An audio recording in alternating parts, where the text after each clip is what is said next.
Welcome to super exclusive news. చూస్తున్నాం సచివాలయంలో Telangana cabinet భేటీ. రాజమండ్రిలో రేపు ఎల్లుండి డిప్యూటీ సీఎం పవన్ కళ్యాణ్ పర్యటన.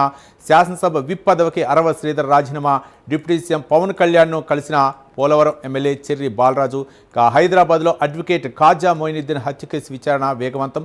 ఈ అంశాలపై హైదరాబాద్ నుంచి అజీం హరికృష్ణ, రాజమండ్రి నుంచి శ్రీరామ్మూర్తి, విజయవాడ నుంచి సాంబశివరావు ఫీల్డ్ రిపోర్ట్ అందించడానికి సిద్ధంగా ఉన్నారు. మొత్తానికి తెలంగాణ క్యాబినెట్ భేటీ అయింది. పొదుపు చర్యలు, విద్యుత్ సమస్యలపై చర్చిస్తున్నారు. డిస్కంల నష్టాలపై కీలక నిర్ణయాలు తీసుకునే అవకాశం ఉన్నట్లు తెలుస్తుంది. ఇందిరమ్మ కుటుంబ జీవిత బీమా విధి విధానాలను మంత్రివర్గం ఖరారు చేయనుంది.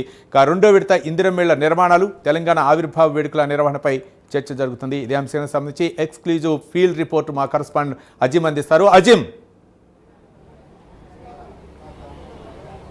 తెలంగాణ సచివాలయంలో కొద్దిసేపటి క్రితమే సీఎం రేవంత్ రెడ్డి అధ్యక్షతన క్యాబినెట్ సమావేశం ప్రారంభమైంది. ఈ క్యాబినెట్ సమావేశం మంత్రులు, సీఎస్ అలాగే ఇతర అధికారులు అందరూ కూడా ఈ సమావేశంకి హాజరవడం కూడా జరిగింది. అయితే ఈ సమావేశంలో పలు కీలకమైన నిర్ణయాలు తెలంగాణ క్యాబినెట్ తీసుకోబోతున్నట్లు కూడా మనకైతే తెలుస్తుంది. ఇందులో ప్రధానంగా కూడా ఇందిరమ్మ ఇండ్ల రెండో విడతకు సంబంధించినటువంటి ప్రారంభం, అంటే మొదటి విడతలో ఎన్ని ఇవ్వడం జరిగింది, ఎన్ని విడుదల చేశారు, సో ఇప్పుడు ఎన్ని విడుదల చేయబోతున్నారు, సో రెండో విడతలో ఎన్ని ఇవ్వాలి అనే అంశంపై ఏదైతే ఈరోజు ఏదైతే ఈ క్యాబినెట్లో చర్చించి దానికి సంబంధించినటువంటి రూపకల్పన చేసేటువంటి అవకాశం మనకు కనిపిస్తుంది. ఇక దీంతో పాటు ప్రధానంగా కూడా ఇంకా చాలా అంశాలు కూడా ఏదైతే ఉన్నాయో, ప్రభుత్వం ఏదైతే భూములకు సంబంధించిన విలువ రాష్ట్ర వ్యాప్తంగా కూడా ఏదైతే పెంచాలని చెప్పి భావిస్తుంది 25% వరకు, అంటే 10 to 25%, అది 15%, 20%, లేకపోతే 12% ఎంత అనేది కూడా క్యాబినెట్లో చర్చించి దానికి సంబంధించినటువంటి విధి విధానాలను కూడా ఖరారు చేసేటువంటి అవకాశం ఉంటుంది. ఏ ఏరియాలో ఎంత మేరకు పెంచేటువంటి అవకాశం ఉంటుంది అనే అంశాలపై కూడా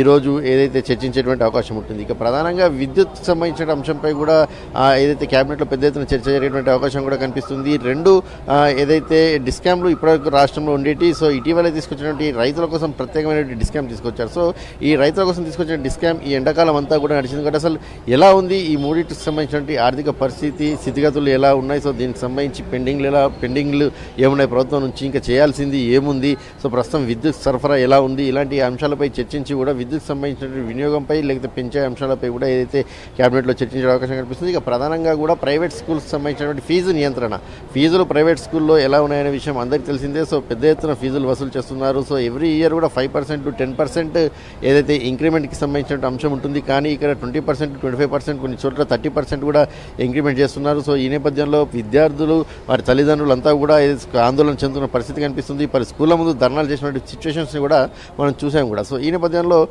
ఈ ప్రైవేట్ ఫీజులకు సంబంధించినటువంటి ఫీజు నియంత్రణ చట్టాన్ని కూడా ఏదైతే ఈరోజు దానికి సంబంధించిన అంశంపై కూడా ఒక నిర్ణయం తీసుకునేటువంటి అవకాశం కనిపిస్తుంది. ఇక దీంతోపాటు ప్రభుత్వం మరో కీలకమైనటువంటి నిర్ణయం తీసుకోబోతున్నట్టు కూడా మనకు తెలుస్తుంది. ఏదైతే స్కూల్లో కావచ్చు, కాలేజీలో కావచ్చు, ప్రభుత్వ స్కూల్ కాలేజీలో కూడా అటు మార్నింగ్ బ్రేక్ఫాస్ట్ అలాగే మధ్యాహ్నం భోజన పథకం ఏదైతే ఉందో అది కూడా ఈ ఏడాది నుంచే ప్రారంభించాలని చెప్పి కూడా భావిస్తుంది. సో ప్రతి ఒక్కరూ ఎవరు కూడా ఆఖరితో ఉండకూడదు, వచ్చిన ప్రతి విద్యార్థి కడుపుండా తిని చదువుకోవాలి. సో అందుకోసం అని చెప్పి స్కూల్ లెవెల్ నుంచి కూడా ఇంటర్ లెవెల్ వరకు కూడా ఎవరు విద్యార్థులు వచ్చినా కానీ మార్నింగ్ బ్రేక్ఫాస్ట్ నుంచి లంచ్ వరకు కూడా పూర్తి స్థాయిలో కూడా ప్రభుత్వమే ఆ భారం భరించే విధంగా లంచ్ ఏర్పాటు చేసే విధంగా ఏదైతే ప్రభుత్వం ఒక నిర్ణయం తీసుకోబోతుంది, దీనికి సంబంధించినటువంటి కీలక నిర్ణయం ఈరోజు క్యాబినెట్లో ఆమోదం పొందేటువంటి అవకాశం కూడా మనకు కనిపిస్తుంది. ఇక వీటితో పాటు ప్రజాప్రతినిధులు, అధికారులు, జర్నలిస్టులకు సంబంధించిన ఇండ్ల కేటాయింపుకు సంబంధించిన అంశం ఏదైతే ఉంటుంది, అలాగే రాష్ట్ర అవతరణ దినోత్సవ వేడుకలు ప్రగతి ప్రణాళికలో భాగంగా 99 డేస్ యాక్షన్ ప్లాన్ని ప్రభుత్వం రచించింది. సో ఈ నేపథ్యంలో ఇప్పటికే ఆ కార్యక్రమాలు కూడా కొనసాగుతున్నాయి. సో రాష్ట్ర అవతరణ దినోత్సవ వేడుకలు, ఆ కార్యక్రమాలు ఎలా నిర్వహించాలనే దానిపై కూడా ఈరోజు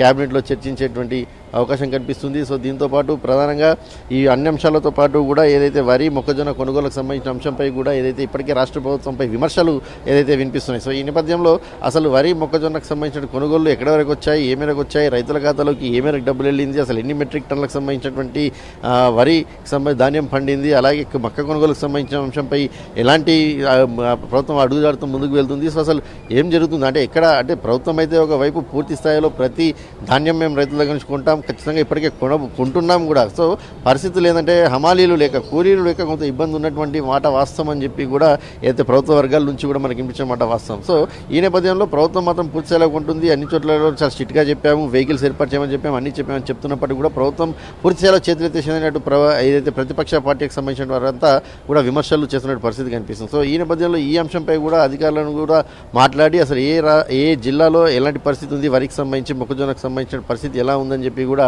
అడిగి తెలుసుకుని దీనికి సంబంధించినటువంటి చర్యలపై అధికారులను సీఎం రేవంత్ రెడ్డి ఆదేశించే అవకాశం కల్పిస్తుంది. సో ఇలా రాష్ట్ర వ్యాప్తంగా ఉన్నటువంటి పలు కీలక అంశాలపై ఏదైతే అలాగే పలు కీలకమైనటువంటి ఇరిగేషన్ ప్రాజెక్ట్ సంబంధించిన అంశంపై కూడా ఏదంటే దేవాదాలకు సంబంధించినటువంటి రివ్యూ కూడా ఇటీవల జరిగింది. దేవాదాలకు సంబంధించినటువంటి రివ్యూ జరిగింది. సో దానికి కావాల్సినటువంటి ఇప్పటికే 12,000 కోట్ల వరకు ఏదైతే ఖర్చు చేశారో 80% వరకు వర్క్ పూర్తయింది. సో మరొక కేవలం 60 to 20% వర్క్ మాత్రమే బ్యాలెన్సింగ్ ఉంది. సో దీనికి సంబంధించి ఇలా పెండింగ్లో ఉన్న ప్రాజెక్ట్స్, చివరి దశలో ఉన్న ప్రాజెక్ట్స్ ఏవైతే ఉన్నాయో చివరి దశలో ఉన్న ప్రాజెక్ట్స్ అన్నింటినీ కూడా పూర్తి చేయాలని చెప్పి కూడా ప్రభుత్వం భావిస్తున్నటువంటి నేపథ్యంలో వాటికి సంబంధించినటువంటి నిధుల కేటాయింపు, ఆ పనులు ఎక్కడి వరకు ఉన్నాయని పూర్తి చేయాలో తెలుసుకొని కూడా ఆ అంశంపై కూడా ఒక క్లారిటీ తీసుకునేటువంటి అవకాశం కల్పిస్తుంది. ఇలా రాష్ట్ర వ్యాప్తంగా పలు కీలకమైన అంశాలపై క్యాబినెట్లో ఏదైతే చర్చ జరిగే అవకాశం కనిపిస్తుంది. ఈ క్యాబినెట్ సమావేశం సుదీర్ఘంగా 8-9 గంటల వరకు కూడా కొనసాగేటువంటి అవకాశాలు మనకు కనిపిస్తున్నాయి.